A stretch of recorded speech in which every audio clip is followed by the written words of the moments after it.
안녕하세요. 오늘 여러분과 함께 살펴볼 자료, 이게 참 흥미로운 질문을 던지더라고요.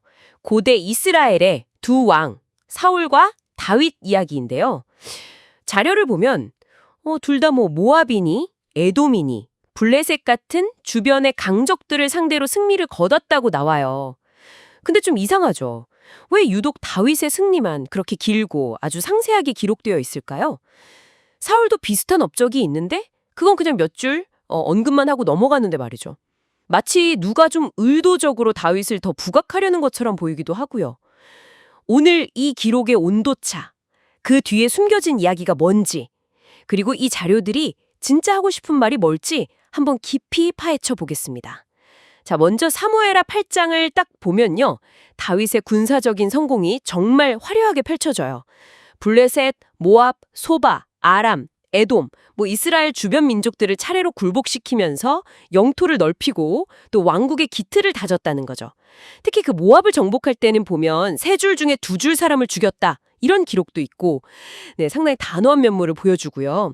또 소바 군대의 말, 그 힘줄을 끊어서 전력을 약화시키는 그런 전력적인 모습도 보이고요. 네, 맞아요. 다메섹이나 에돔에는 아예 수비대를 주둔시켜서 확실하게 통제하려고 했고, 그러니까 주변에서 조공을 받을 정도로 강력한 나라를 만들었다. 이렇게 요약할 수 있겠네요. 그런데 진짜 흥미로운 지점은 바로 사무엘상 14장이 나와요.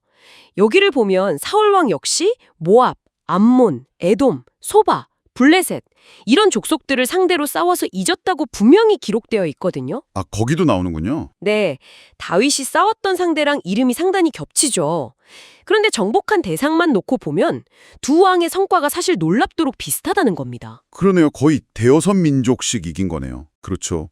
둘 다 비슷한 수의 민족을 상대로 승리한 셈인데 왜 사울의 기록은 이렇게 짧고 다윗의 기록은 한 장 전체를 할애할 정도로 길고 자세할까? 이 자료는 바로 이 불균형, 이 점에 주목하는 겁니다. 그 실마리 중 하나를 뜻밖에도 다윗 시대의 행정 시스템에서 찾을 수 있어요. 사무엘하 8장 뒷부분을 보면 다윗은 전쟁만 잘한 게 아니라 나라를 좀 체계적으로 다스리려고 애썼다는 걸 알 수 있습니다. 네, 행정 조직. 네, 군사령관, 제사장, 서기관 이런 관료들을 임명해서 국가 운영의 틀을 잡은 거죠. 여기서 특히 좀 눈에 띄는 직책이 바로 사관입니다.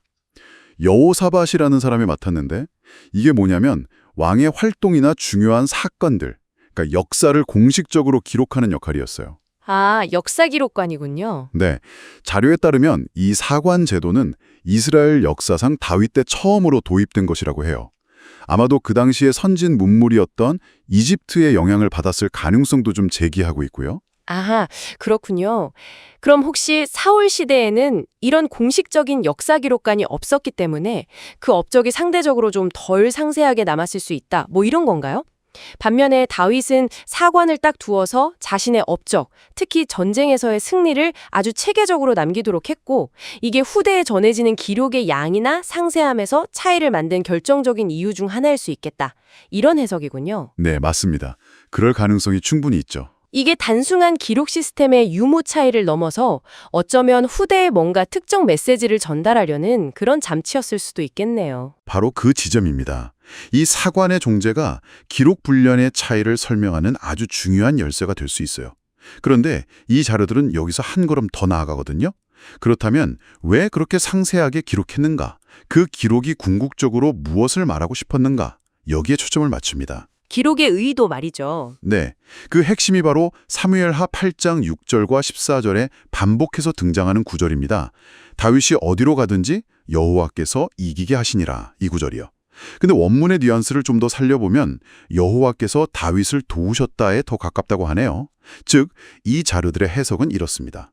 다윗의 그 눈부신 군사적 성공이나 안정적인 통치 이런 것들이 물론 다윗 개인의 능력이나 카리스마 혹은 잘 갖춰진 시스템 덕분이기도 하겠지만 근본적으로는 하나님께서 그를 도우셨기 때문이라는 거예요. 이게 핵심 메시지라는 거죠. 아, 성공의 원인을 하나님께 돌리는 거군요. 그렇죠.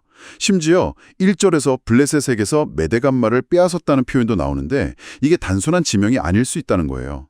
팔의 곱비라는 뜻으로 해석해서 그 지역의 주도권, 그 곱비를 하나님의 도움으로 다윗이 가져왔다. 이렇게 상징적으로 본다는 거죠. 아, 상당히 신학적인 해석이네요. 네, 성공의 주체를 다윗이 아닌 하나님으로 보는 것, 이게 성경 기록의 아주 핵심적인 관점이라고 할 수 있습니다. 자, 그럼 오늘 이야기를 좀 정리해보면요. 오늘 살펴본 자료들은 다윗과 사울, 이 두 왕의 유사해 보이는 성공 기록 뒤에 숨겨진 중요한 측면들을 짚어주고 있었습니다.